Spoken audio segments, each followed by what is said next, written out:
Timro lovin kadom samse Icham paglo din til dam taka pekche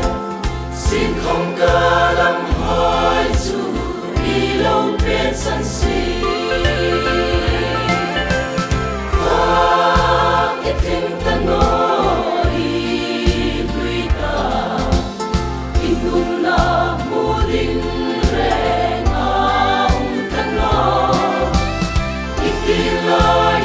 Bishim lui kadri kain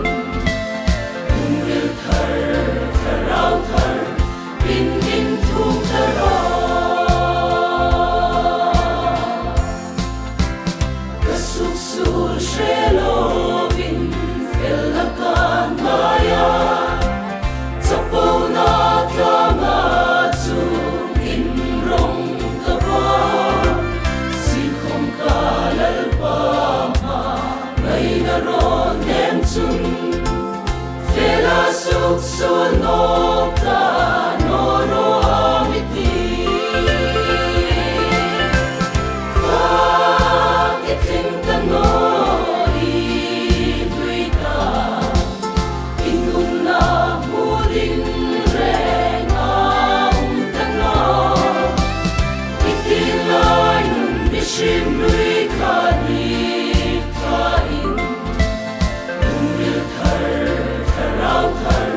Bin in thuk thara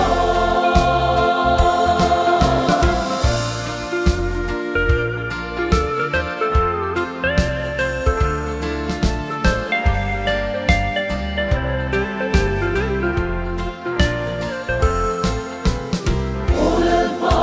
imma shilding ka neino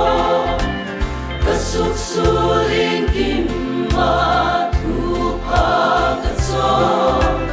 Inava in bukta